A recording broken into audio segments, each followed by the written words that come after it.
Kuni FIB irraa qophii addaa simbiraan ga'aa jirrudha. Bakki itti amma argamnu kuni magaalaa Finfinnee kutaa bulchiinsa Booleeti.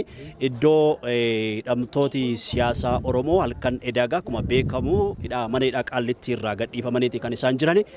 Namoota kana dubbisuudhaaf yookaan immoo isaaniin arganne sagalee isaanii simbiraan ga'uudhaaf asitti argamneeti kan jirru.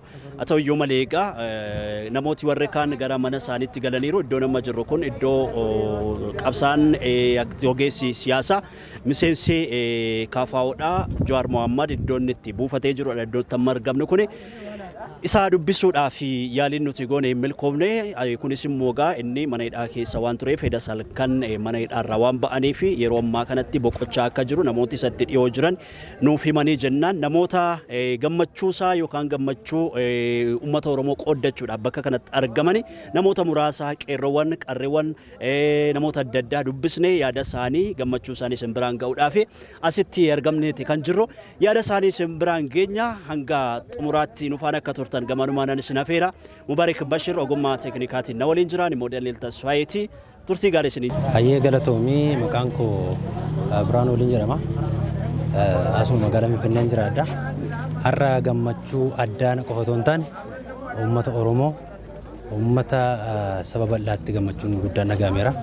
Tokkoffaan ergaa baga gammaddanii kan inni dabarsuuf barbaade obbo Jawaar Mohammad Baqqalaa Garbaa akkasumas fi jaalleewwanii fi yeroo sana isaan waliin turaniin ergaa baga gammaddanii dabarsuuf hin barbaada. Kanatti aansee wanta inni jechuu barbaadu nuti uummanni Oromoo kun jaarraa tokkoof walakkaadhaa ol haala cimaa fi haala suukanneessaa keessa kan ture yoo ta'u har'a garuu utuu jechoonni baay'een humni baay'een nurra jiru garaffiin baay'een nurra jiru nuti har'a sadarkaa kanarra geenye gammachuun guddaan waan nutti dhagahameef isaaniinis baga gammaddanii baga Waaqayyo isin baasee isin waliin jirraa uummanni Oromoo hundi gammadeeraa gammachuun keessa gammachuu keenya baga Waaqayyo isin baasin jedha ulfaadha galatooma. Akka hedduu gammanne akka uummata Oromootti hayyootaan Oromoo tokko mana hidhaa keessa bahu hedduu gammanne akka uummata Oromootti tanaan fuulduraatis akkasumatti irratti tokkummaan irratti deemuun uummata Oromoo guutuu qabdi jechuudha. Hedduu gammachuu guddoo nu dhagahame hedduu hidhamtoonni siyaasaa guutuun bahuun hedduu gammachuu guddoo nu dhagahame jennu akka uummata Oromootti. Wallaahi gammachuu har'aan tanaa gammachuu daangaa hin qabne nan dhagahame gammachuu guddaa akka hidhamtoonni biraa kaafellee ka siyaasaa akka nu baan jenna nuti. Kabeefillee gammachuu daangaa hin qabne kun akka agartan kana xasi wal geenye uummata keenya bira dhaabbannee eeguu jirraa. Baga gammadanii isiniin jaa. Habraa waan hin jiru qabu. Maqaan kiyyaa Misraa Mahammad Umar Jaamaa kan hin jiru gammachuu guddaa guyyaa har'aan tanaa kana natti hin dhagahamne gammachuu guyyaa har'aa hedduu ibsachuu hin danda'u. Hacaaluu du'aan dhabne Jawaar keenya mana hidhaa keessatti hidhamee hedduu dhabee gaddaatiin jira takkaa gammadeen beeku guyyaa har'aa kana keessa garuu gadda guddaa akka jiru har'a dhaladhetti natti dhagahamee jira. Gaafa inni hidhamullee hidhane meeysoon jira asin jiru har'a garuu as arkee ija kiyyaan arguun guyyaa hedduu guddaa gammachuu dhuma hin qabne akka lubbuu kiyya guyyaa har'a dhalatetti gammadee bikkaaniif kaa wallaalee hin jira. Alhamdulillaahi qeerroo fi qarreen keenya haanuuf jiraatanii haanuuf dagaaganii nageenya keenya itti fufnaa akkanuma jaalalaa fi gammachuu keenya wal qabannee waliin deemuu qabna. Guyyaa har'aan tanaa kana waan hin jeebsuun qabu Oromoo mara baga gammaddan arrallee borullee ni jiraanna injifannoon koo uummata Oromooti. Arras borus Finfinnee irra du'aa jirra borus ni duuna arras ni duuna Finfinneedhaaf. Arras borus Jawaar keenya baga rabbii hidhaa kanarraa baga nu baasee halkanii guyyaa yoon taa'u takkaa kophaa kiyya du'aa godhadheen beeku Jawaar kiyyaaf hin godhadha anaaf rabbii kiyyaaf jecha baga naabee baga gammaddan warreen wajjin du'aa godhaa turellee baga gammaddan asirra yoo nagartan nagalateeffadhaadha qabsoon kan jabanna uummata Oromooti. An maqaan kiyya Miftaa Joorjiitiin jedhama Galamsorraayi. Anarraan tana gammachuu guddaatti nu dhagahama. Arraan tana jawween keenya nu bahuu keenyaaf hedduu Oromoon hundi akka waan hundi Oromoon hundi hidhaadhaa beeti. Jawaar jechuun uummata Oromoo biratti waan guddaadha. Uummata Oromoo qofaa miti. Arraan tana addunyaa guutuufillee Jawaar jechuun nama hayyuu fi seenaanillee jechuu nama barateedha jechuu. Jawaar jechuun nuti uummanni Oromoodha akka ija teenyatti ilaalle jechuu. Nuti uummanni keenya jechuu tokkummaa duraanii cimsatee akka hayyuu isaa hunda jechuu Jawaaris hunda Shamshuddin hunda hayyoota Oromoo hunda akka eeggatu hin jaa jechuudha. Tokkummaa isa duriitiin akka hayyuu isaa eeggatu. Dhaamsan qaba. Maqaan kiyya Adnaan Muhammad Jaamaa gammachuu hamma nan ja'amneetu na dhagahame.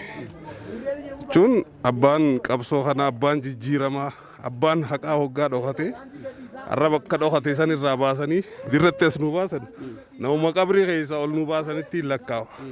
Namuma gartee qabrii du'aa san keessaa ol baasanitti nu lakkaawa. Hedduun gammachuu hanga nan jaamneen gammadee jechuudha. Warra hafees Rabbi akka gadhiisuun kadhadha.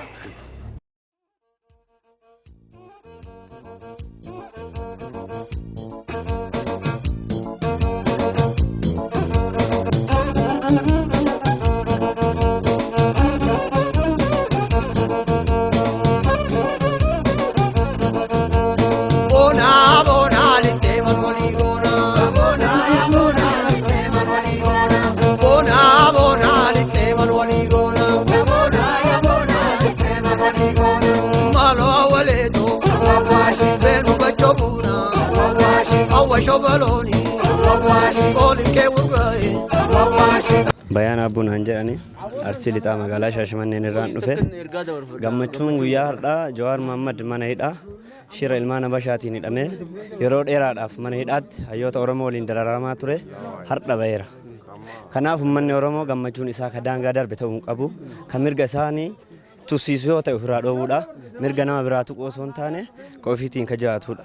Kanaaf akka dhaamsaatti ani mootummaafis wanti hin qabu.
isa qofaa miti namoonni baay'eetu jira kan hidhaman kan isaan wajjin turan Hamzaa Booranaa Baqalaa Garbaa namoota baay'eetu jira kan qabsaa Oromoo ta'ee kan maqaa isaa nuti hin beekne namoota baay'eetu jira namoonni baay'een kan Oromoon baay'een maqaa isaaniitiin beekuu hin dandeenye nama baay'eetu jira mana hidhaa keessa namoota sanillee akka rabbiin baasu rabbiin galanni haa ga'u kan isaa gammannee nama baay'ee kanurraa mana hidhaa keessatti hafetu jira namoota sanillee akka rabbiin nuuf baasu rabbiin kadhachaa kanaaf gammachuu guddaa amma nan jedhamnetti natti dhagame hardhaaf garuu magaalaa Finfinnee handhuura Oromiyaa keessa jiraachuuf gammachuu amma nan jedhamne natti dhagame har'a waan dubbadhuyyuu na jala babbadu jira galatooma ummata Oromoo mara baga gammadan anis baale irraa dhufe beektaa baale magaalaa Roobi irraa Jawaar Ba'uun beeki ummata Oromoo bichaaf miti Itoophiyaa fi gaanfa Afrikaatiif Jawaar Ba'uun akka Oromoo tokkotti osoo hin taane akka ummata Itoophiyaatti akka nama gaanfa Afrikaaf dhimma muutitti nu ummata Oromoo nu gammachiisaa jechuudha Jawaar furmaata biyyattii kanaati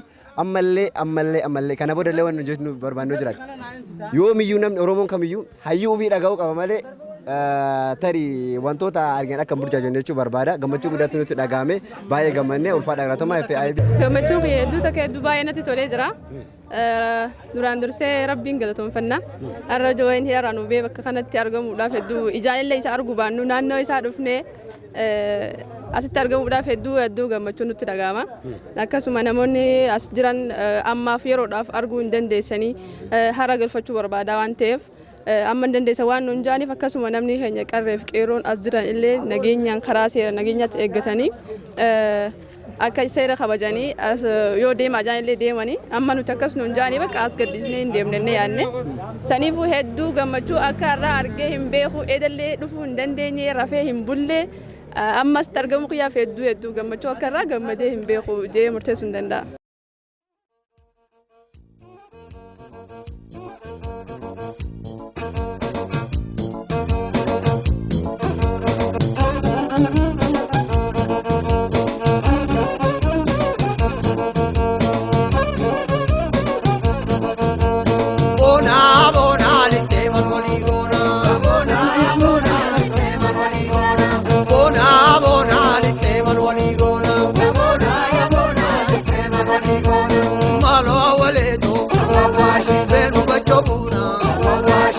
Shobaloni, Olin Kewugai, Akajor Kalomi, Yashore Karalam Ganada, Yopragan Ganada, Yashore Karalam Ganada, Yashore Karalam Ganada, Yopragan Ganada, Yashore Karalam Ganada, Yashore Karalam Ganada, Yopragan Ganada, Yashore Karalam Ganada, Yopragan Ganada. Benu vale buna, kami olidani, benu ligavana, kami olidani, benu wararbuna, kami olidani, yatina tidami, mani sitanama, radi olidani, ashole, ashole, ashole, ashole, ashole, ashole, ashole, Malo waleto, Darmiloni negu, Kimba barrajida, Mambarana pegu, Walu dabdajida, Bona, Kerora gadayona, Bona, Kideka madayona, Ijole Romo, the Jalde, the Bopate,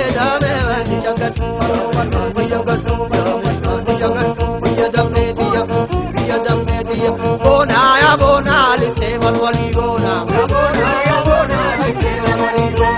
Bona, Bona,